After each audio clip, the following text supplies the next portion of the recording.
And now, the moment you've all been waiting for. You're tuned in to Tapped Out.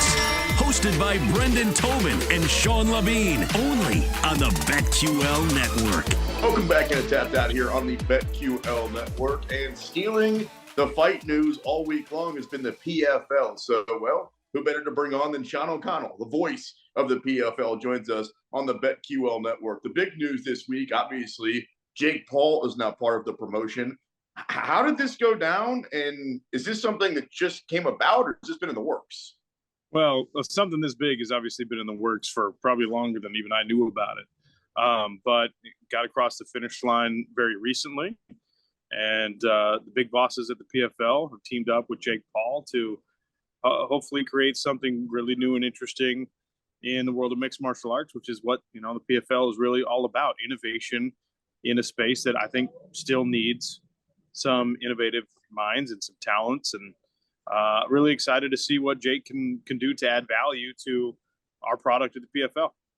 Can you, Sean, can you give us an idea of like the brain trust, I guess, of why PFL is so unconventional? Like, I was down here in South Florida for Clarissa Shields' fight where she, you guys welcome an open door to boxers. You got, Wiz Khalifa owning the thing. You got CeCe Sabathia. You got all these athletes that are trying to like put the face around. Like they do go unconventional ways to get attention on the sport in a lot of good ways.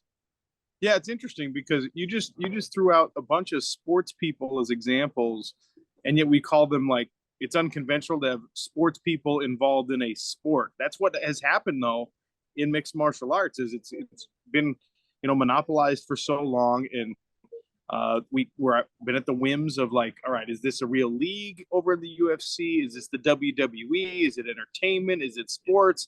And the PFL, when they all got together and rebranded from World Series of Fighting, it was like, look, we're going to do things the way we want to do them. We're going to make an actual league, but it doesn't mean you have to pigeonhole everything in to that league format, right? For fighters that the league format makes perfect sense, there's a path, right?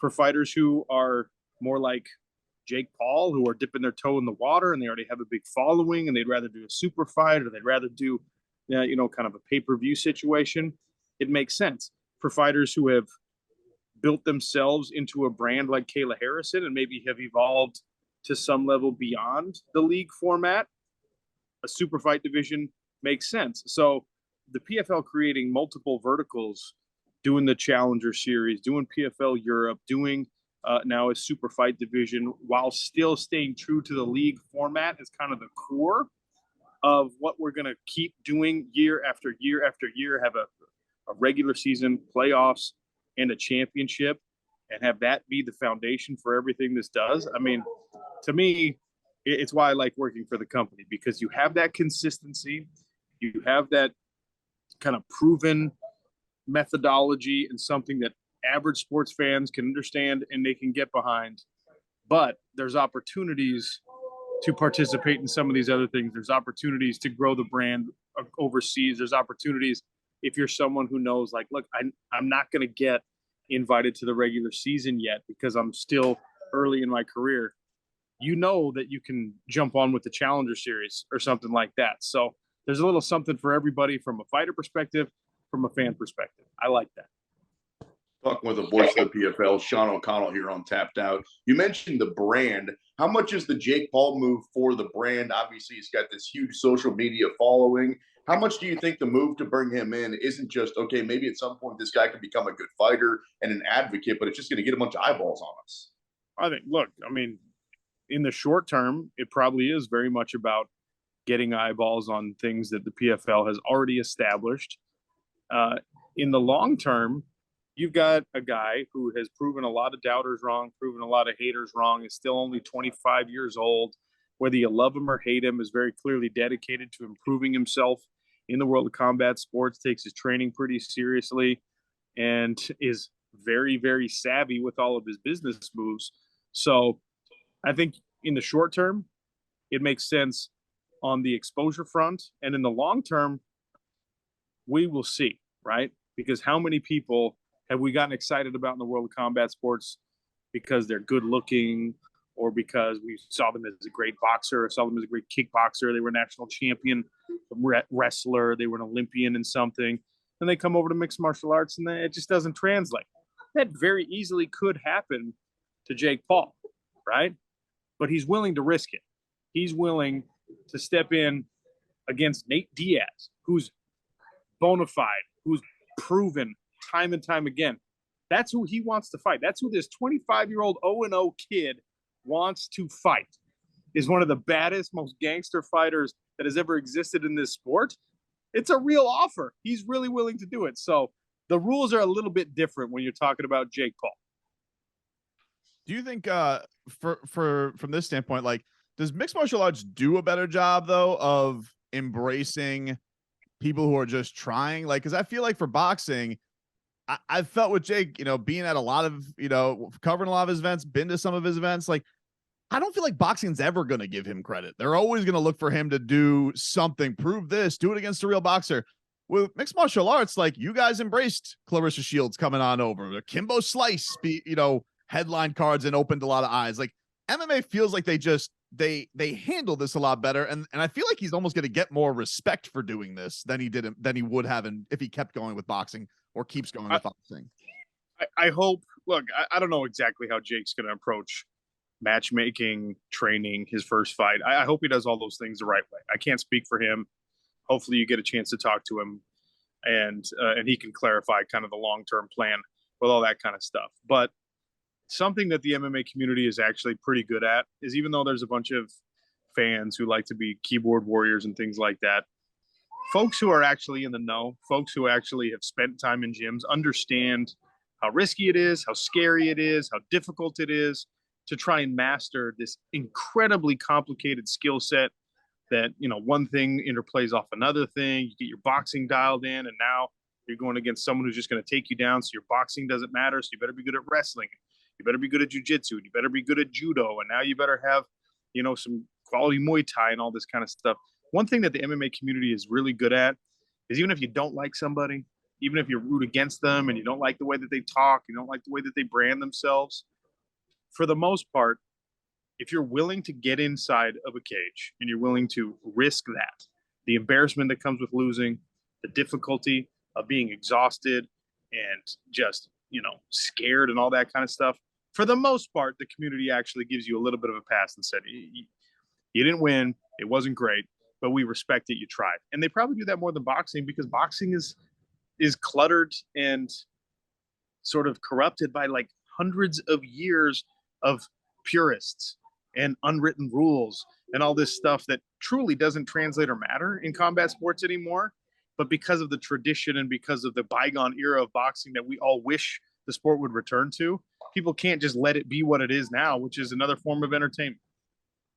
Sean O'Connell, the voice of the PFL, catching up with us here on Tapped Out, right here on the BetQL network. Brendan Tobin, myself, Sean Levine, for a few more minutes. Sean, are you surprised with the rise of the PFL, how popular it's gotten so quick? And where do you think, I guess, you guys kind of are? Obviously, I think, even as the voice, you'd admit, not the UFC right now, but I don't think there's a huge gap, or maybe what people thought there was going to be. No, look, we are trending in the right direction. We're on the climb. Things keep getting better.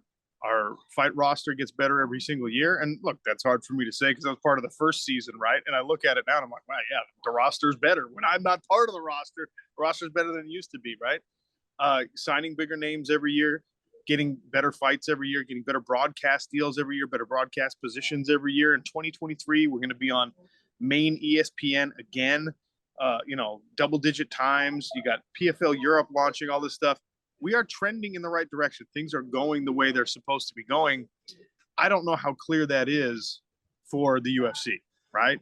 I don't know their behind the scenes. I don't know their numbers. I don't know all that kind of stuff. But have they leveled off? Have they started to decline? Are they starting to get, some of the unfortunate headlines that can hurt a league? Maybe. We are on the way up. And that is what matters for the PFL. I'm not surprised by it, because all the decision makers have had great short-term plans that facilitate the long-term plans. And the long-term plan is to build this thing into a monolith, to build this thing into a force to be reckoned with. And I'm really excited to be part of it. But not surprised by the success because we're innovators and continue to push the limits and continue to provide a great outlet for people who want to improve their mixed martial arts careers.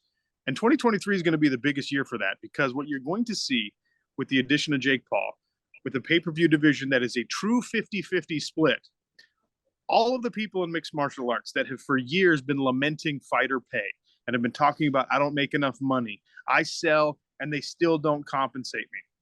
Why are you still working for the people who treat you that way then? Fight out your contract, come to the PFL, and if you sell like you think you do, you will get 50% of the revenue. They just made that announcement. It's a 50-50 split in the pay-per-views moving forward for fighters.